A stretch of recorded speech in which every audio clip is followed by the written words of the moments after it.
tumba hogulpagi cha glass am thaknaba sem sajari ai sar pas nan thrakani ko somda leire cha sin masu khara fajwa wali da nai sa fazarakan fazaro isi khara hapsalo yaro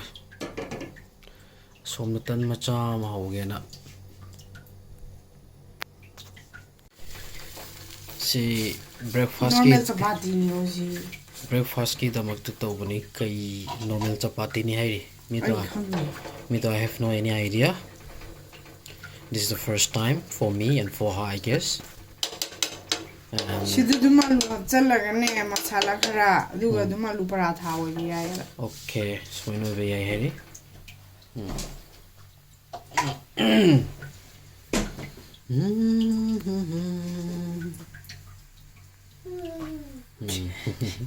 Ha ha ha. San si sala usan.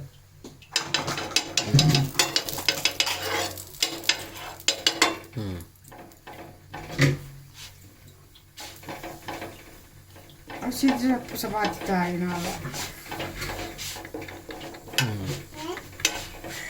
what paratha this is chapati Chapati ne puri ki mong tore si kam khale en si de kam dar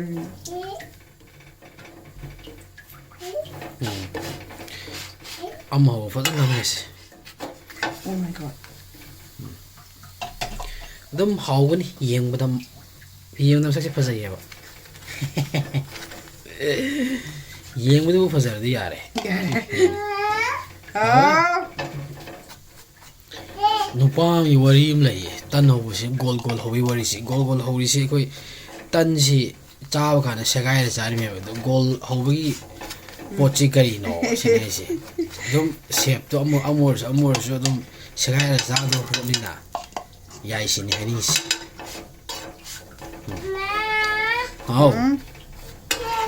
kai dorge nang bo he si halabo mathang da yai tha oina hapagi ghee sina last saram dai tairage okay adwain to si abro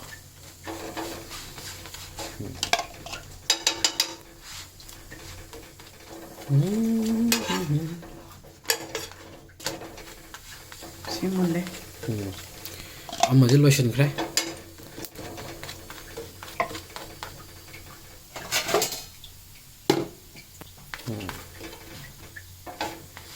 sumaina mathang mari manga ma hoga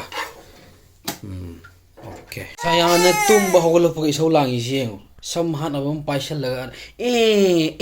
tori sikari no seng oi sayana solangi sikari gine tumba hogolo pagi masi gi table mathak sida lepkhat laga sana gi hai sibu kamai to bujano ayu gyalam ta jen toris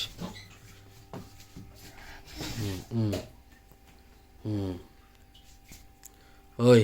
nang sumain to bia bro ya bro basi tumba hogolo pagi breakfast ki ready to loijare hojik sabagi matam lae si sar karam kan sak sa de no khangde hai bangamde breakfast ki matam no maro ma theng baga loisal le swai de ngasi gi